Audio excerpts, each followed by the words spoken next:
Welcome back to the Profits of IT. I'm Jim Punzenberger, your host, author of $0 Advertising Strategies, and also my day job is manageprospectingsystem.com. It's a system I built for you guys that includes authority content, LinkedIn outreach, targeted email, 3 pillars done for you every week. So check out manageprospectingsystem.com after the show. And I'm excited today to have a fellow Wisconsinite with me who thinks very differently than most of the people that have been on this show. Michael is building 3 things. Educate Right, where he's teaching general intelligence about LLMs or GPUs without LLMs or GPUs, not about. I want to clarify that. Solution Right, where he's building full stack enterprise alternatives to move MSP clients off the big platforms. And Universal Natural Intelligence. So his walk-up song is Time in a Bottle by Jim Croce. Michael, welcome to Profits of IT. You told me the IT industry has become a torture technology. Start there. What do you mean by that? I sure will. And what a strong word for a guest to open a podcast with. Let me talk about how I think our industry has fallen victim to tortured technology. Well, interestingly enough, the reason I call it tortured technology is the reason I use that word. We have been studying, when I say we, I mean humanity, for hundreds of years trying to understand what's the difference between being honest, being true, and communicating with metadata, which helps set the context of what's true and why we're honest. And so as I've studied this and I've looked at my own life and career, I'm 49 years old.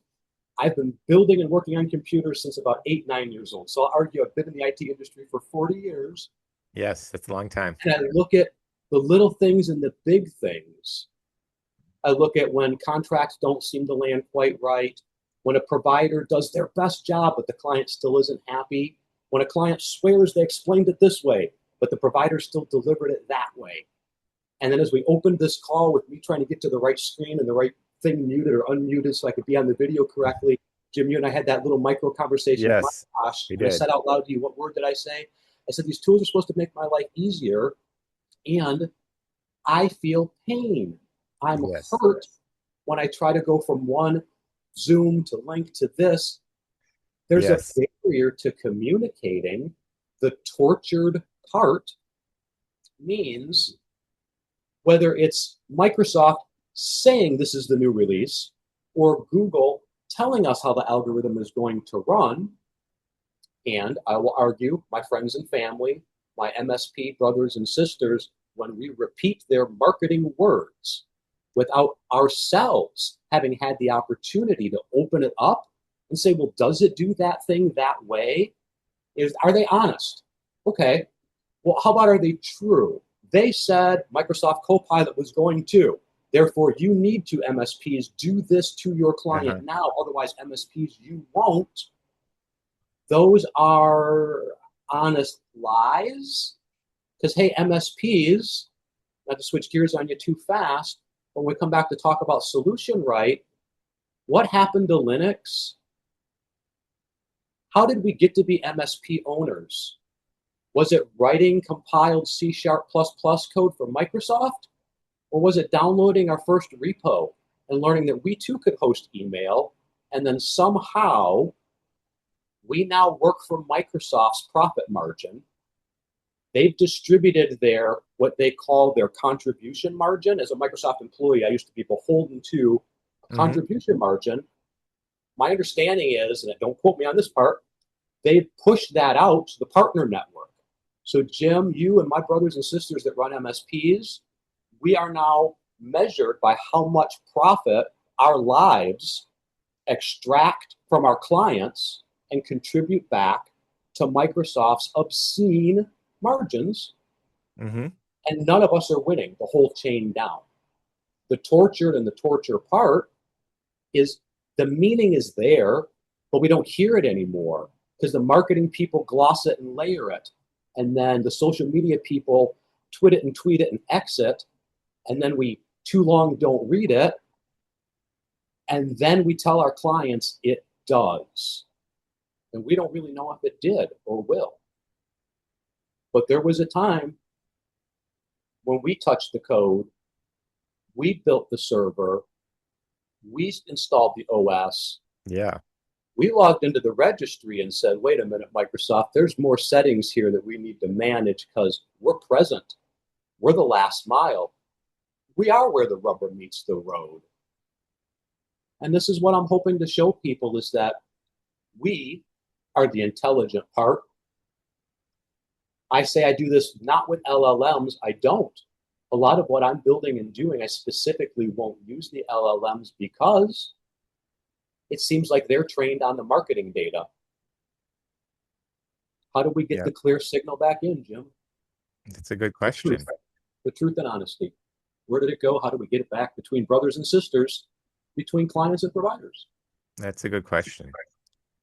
But let's shift gears here a moment and talk about a truth bomb you mentioned when we chatted before, and which is you're telling MSP owners, you kind of mentioned it, to move their clients off of Microsoft and Google, which is pretty shocking in the industry, seeing that I don't know of any MSP that doesn't,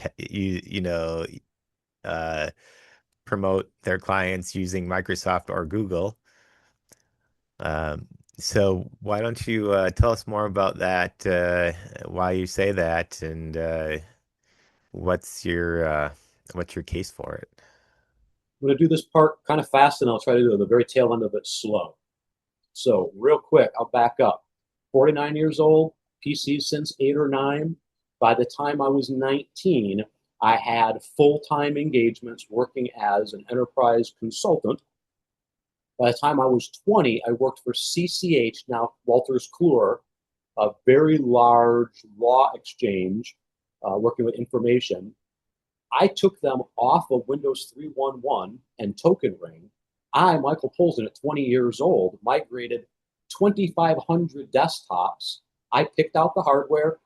I picked the images. I built the images. I found the imaging technology. I worked with the HR department.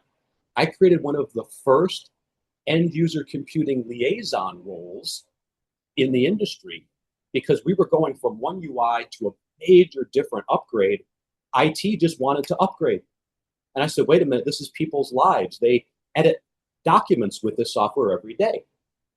My story keeps going. I left CCH. I wound up at Allstate.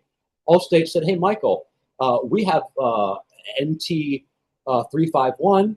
We want to move our domains to 4.0. We have 4 data centers, 4 domains. They kind of talk, don't really talk. We don't know. Microsoft says it can't be done. Can you make one NT 4.0 domain? I fought, and I mean fought. Words were sharp at times with Microsoft. This can be done. No, it can't. We won't support it. They told Allstate how to and how not to use their technology. Within 2 weeks, I proved it could be done. I migrated 4 disparate 351 domains, upgraded of NT 4.0, got to a single primary domain controller, backup domain controller across 4 data centers with several VDCs, and I migrated live thousands of DHCP reservations from 4 NT35 domains. They survived the upgrade to 4.0. Microsoft said they wouldn't. And then I merged manually all the subnet registries in the registry and then repropagated. And it broke Microsoft's mind. A couple years later, a year or 2 years later, I had automated the server build process just in time because Microsoft needed to build Allstate needed to build 3,000 servers to go from a website to an e-commerce platform. I kept going. I built problem management and change management before people knew what those words were. Microsoft was a partner in building Allstate.com. They hired me to go work for Microsoft.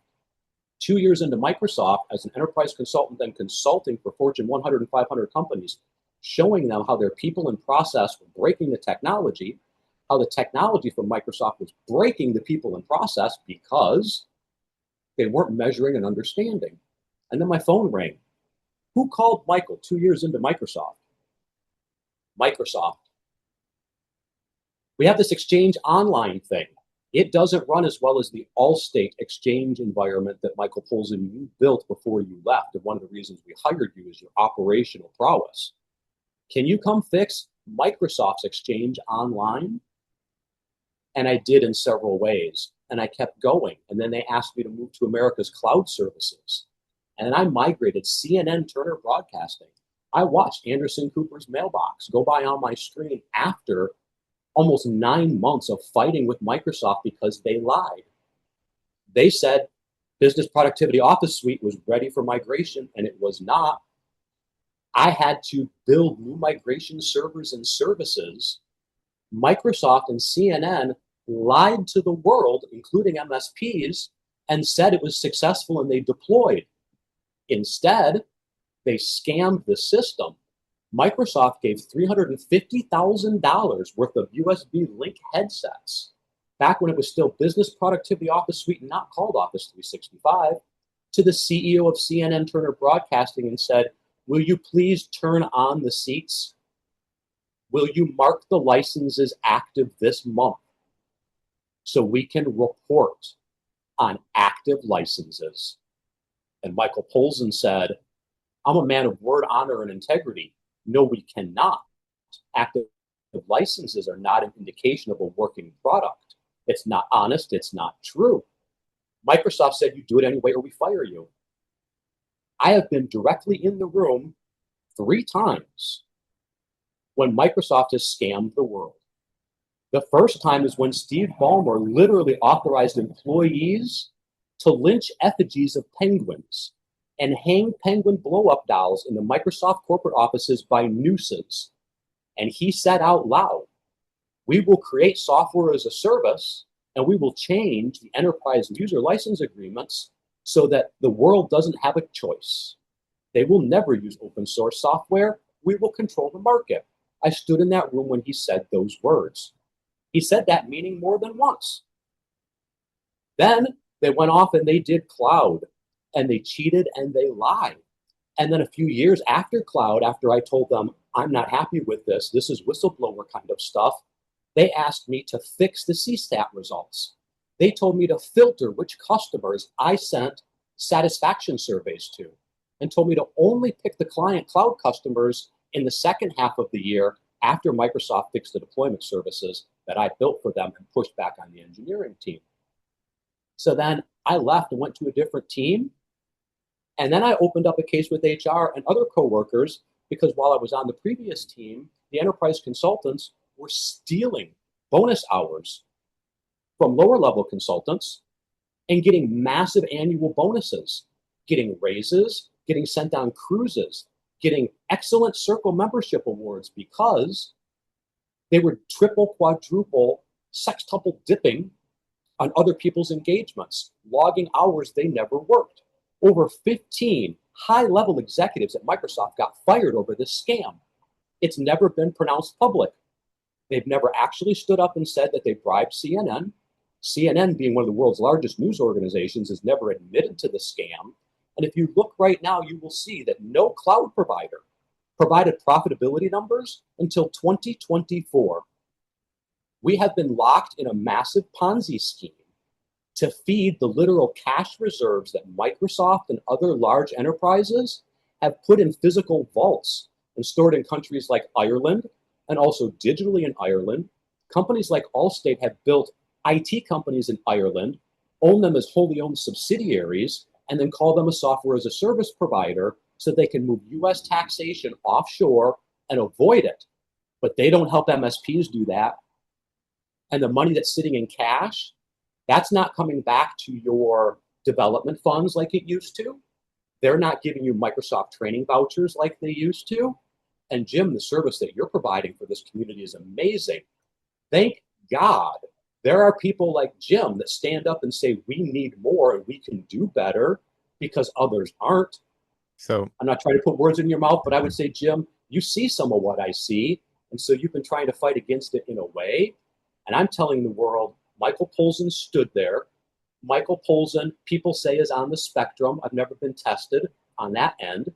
Michael Polzin spent years in grade school taking IQ tests, being told he was a genius. And then Michael Polzin has sat in rooms with Kathy Bruni, Edward Liddy, Bill Gates, and Stephen Ballmer. And I've said things like, fucking don't do that. This is bad. You're hurting people. And they've said, Michael, don't. And I said, show me the receipts, family. Show me where our clients shouldn't be working with us, the experts, you, Jim, and your clients, the experts in IT. We built this software.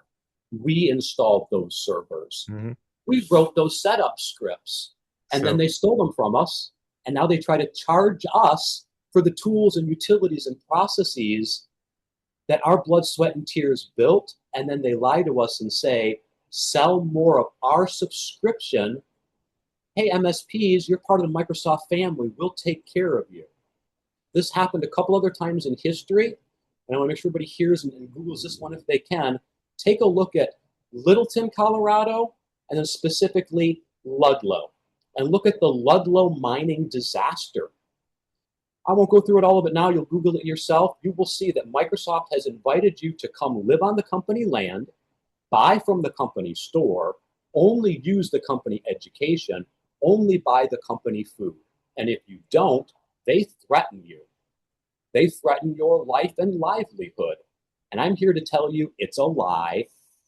There are companies out there shipping, and have been for over a decade, unbelievably durable open source solutions that outperform at a chipset level, outperform at a user level, outperform at a support operations and observability level. They're open source. They have worldwide networks of people that support the code. They have paid services that will host and support the stack. People will meet you and your MSP clients where they are, Jim. Nobody has to rip Microsoft out tomorrow. Mm-hmm. There are providers like SolutionRight that build and integrate. I've done it for Microsoft. Almost 10 years I was a Microsoft employee. I can tell you how to migrate in, out, up, and down. Not a problem. You don't have to big bang anything. But if there's one little workload your client has, we can save them $100 a month on. And then next month, if they spend that $100 to save $1,000, and pretty soon, if they were spending $2,000 to $3,000 a month with you as an MSP, maybe they're only spending $1,500. Maybe your profit margin is back up to 40%. So it's a very interesting argument there. If somebody's interest has been piqued and would like to reach out and learn more, what would be a good way of getting in touch with you, Michael?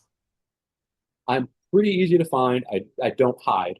I'm actually hoping to start some live podcasting soon. Easiest way, email. It is michael.polzin, like you're fishing, Polzin, pulls in the water, Polzin, at solutionright.com. And we spell solution right, WRIGHT. And this is very important to me. This word has meaning way before there were buzzwords and lexicons. And to be a shipwright or a solution right is one that does so with presence, craftsmanship, and aims to understand, and this part's important to me, way to do it in balance with nature so that whatever you bring into the world returns to the world in a way that's regenerative. When you take an apple and eat it and throw it away, you've fed yourself. If you take an apple from a tree and you cut it in half and you observe the beauty that is symmetry, you discuss that symmetry with someone, you've learned something. You discuss that symmetry and learn something, and you observe the seeds, and you count that there's 1, 2, 3, 4, 5, and you plant those 5 seeds. Together, you have fed a community, you've grown and shared knowledge, and you've prepared for 5 generations into the future. Same apple, same person. Same software, same computer, same chipsets. Maybe we don't need so many GPUs. Maybe we just need some conversation. Michael.Polzin@solutionright.com. Hit any of our websites. My calendar scheduling link is all over the place. My phone number, I've just moved it from my cell phone to my PBX, and it now rings back to my cell phone. But just to make sure, it's 262-914-2929. I've had that phone number for like 15 years. It rings me, and it has been public, and it will stay public. And sometimes it rings with some amazing questions and people on the other line. And sometimes there's a bunch of telemarketers, and that's okay too. But I'm here to be public and be open. I hide nothing, and I want everybody to have the opportunity to share knowledge, to calibrate their true and truth together. Well, thank you, Michael. And viewers, check the show notes for the links. We'll include those in the notes. And well, that's been Profits of IT. And Michael, you're definitely a different kind of thinker, a different kind of builder, and providing, giving back to the MSP community in different ways than most people in the industry are. So thanks again, Michael. Until next time, stay hydrated and caffeinated. Bye for now. With appreciation.